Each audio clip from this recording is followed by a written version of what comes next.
2019 Kia Sorento has a few tweaks to its looks, a new transmission, and now standard third row seating.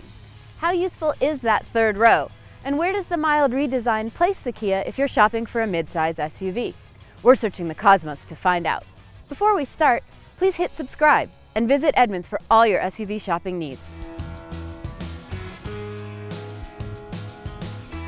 If you're looking at the Honda Pilot, Chevy Traverse, or Toyota Highlander, you might be wondering if you should add the Sorento to your test drive list. It's well priced, starting at $25,000, and it manages to fit a large interior in a smaller exterior package. What's new for 2019? Not a whole lot. The headlights are squintier, and in some of the higher trim levels, all LED. The overall look is basically the same. Traditional mid-size SUV, which I would translate as tougher looking minivan. When you first step into the Sorento, you might be sort of surprised. The materials aren't the highest level, but they are nicer than you would expect, and they are used very nicely through the cabin. There's not any part of the car that looks cheaper or more expensive than any other part. The materials are all softish. There's some nice trim pieces. The steering wheel has a baseball stitch, and it feels pretty good in the hand. I like this piano black that runs along the door panel. That's pretty snazzy.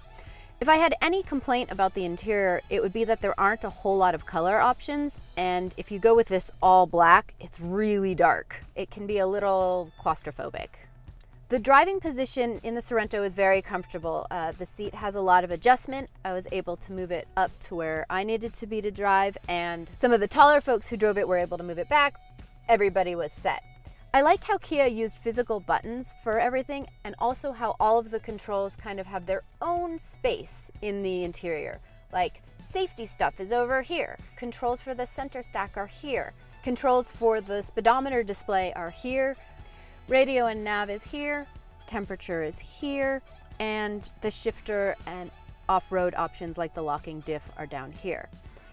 However, the placement of those buttons is not always super convenient. Like, I have to stretch to reach the buttons over here, even though I have the seat really far forward.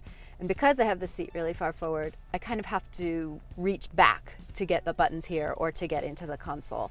So I feel like Kia could spend a little more time thinking about seating position and how it affects your ability to get to the controls and the infotainment.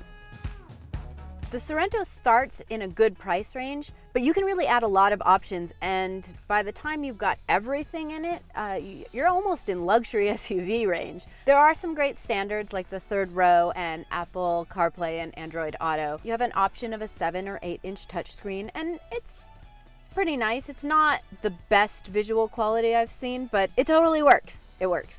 And there are plenty of places to charge a phone. You've got a USB, 212 volts, and a charging pad down here. I complain sometimes about these charging pads, and it is applicable here. They take up all of your console storage space because you can't really put stuff on top of them. Whatever, it is useful. I use it a lot, so maybe I shouldn't be complaining. Plenty of space in the console. You got a little coin tray, and you've also got another 12 volt in there. There's also 12 volts and USBs in the back seat. The second row is the place to be. The seats are comfortable, there's a ton of leg room, got a USB port, an AC plug, and a 12 volt. Even the middle seat is comfortable and has leg room. If you're really feeling VIP, you can put up the privacy shade and recline to enjoy the sunroof, which comes all the way across the back seat. It's not just for the front. When you put it up though,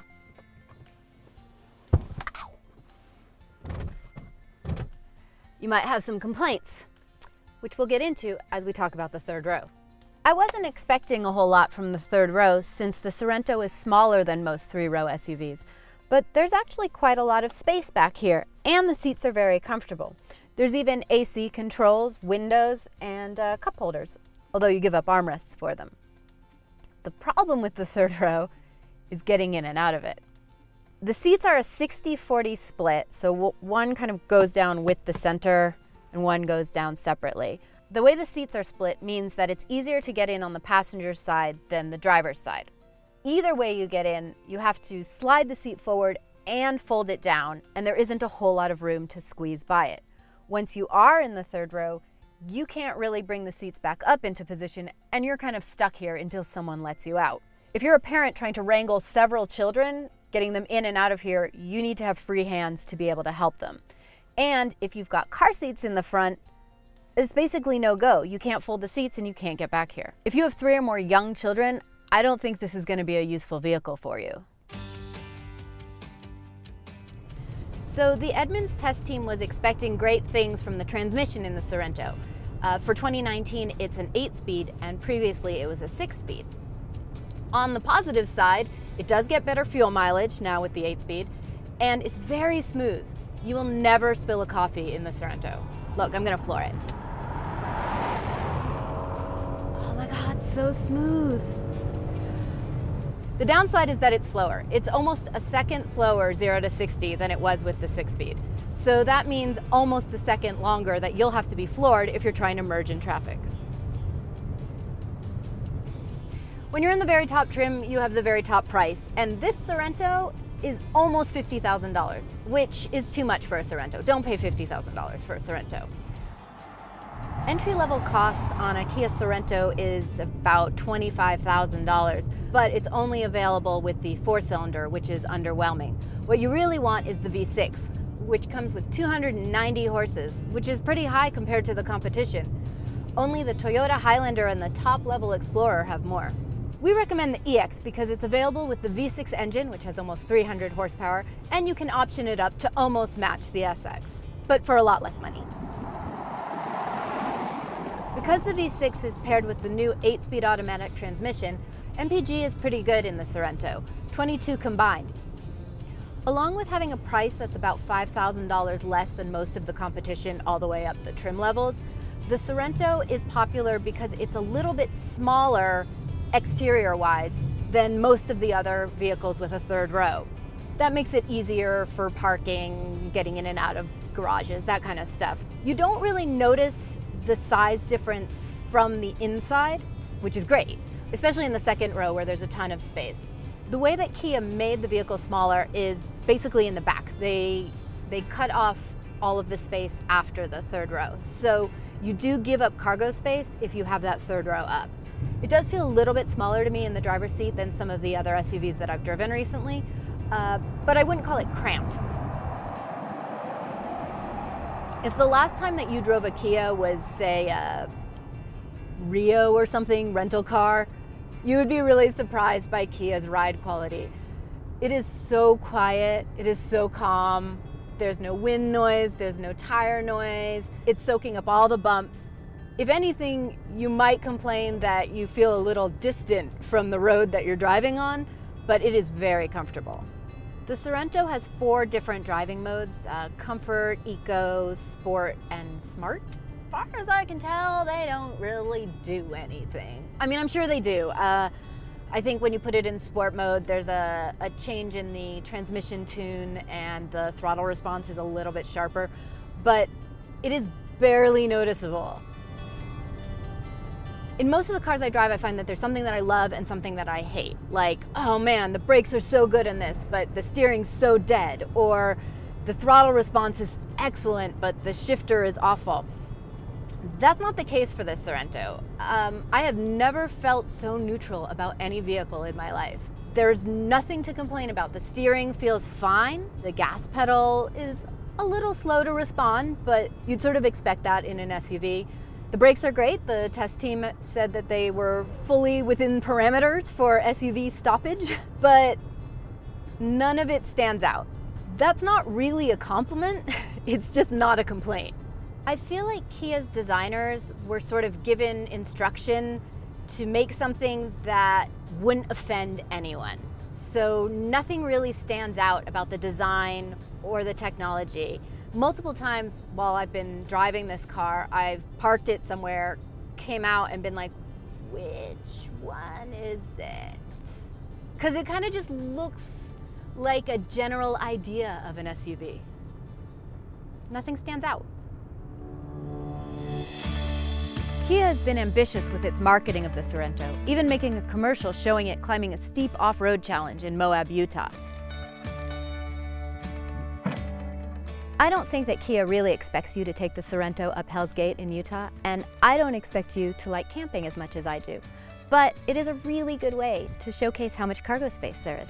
73 cubic feet total. And if for some reason you want to do something else, maybe stargazing where there's indoor plumbing, you can pack it full of whatever you might need for that.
You know, the longer I drive this car, the more I think that I was unfair to say that there was nothing that stands out about it. Everything is what you'd expect from a top trim level SUV. I mean, all of the safety suites are pretty normal. And, you know, it'll help you change lanes and it'll help you stay in the lanes, and it's got all of the airbags and it's got warnings if you're about to crash into something. So none of that is remarkable, but the way that Kia dealt with a few of those things is pretty cool. The first is adaptive cruise control, which I've complained about before in other cars because I feel like a lot of times you can't tell when it's on and when it's off. In the Kia, first of all, it's really easy to turn it on. It's just 2 buttons. And when it is on, it's really obvious the speedometer turns yellow. You absolutely know that it's on. You can see how far you have to the car in front of you for the adaptive component. And when it's off, also very obvious. Safe. I don't think they really give out automotive awards for headlights, but if they did, I would nominate the Kia Sorento. They're LED, they're self-leveling, so they're always pointed where you need them to be, and they actually move, which isn't something that we haven't seen before. I mean, BMW's been doing it for a long time, but to see it on a Kia was sort of unexpected. It's cool. The Sorento is functional, but not inspired. It's not out of place on a city adventure, and it has enough ride height and space to take you on a trip out of your comfort zone. It can carry a lot of people or a lot of gear, but not both, so choose wisely. If you do need something that can carry both people and stuff, you might want to choose something else. If you liked this video, subscribe and follow us on Instagram, Facebook, and Twitter.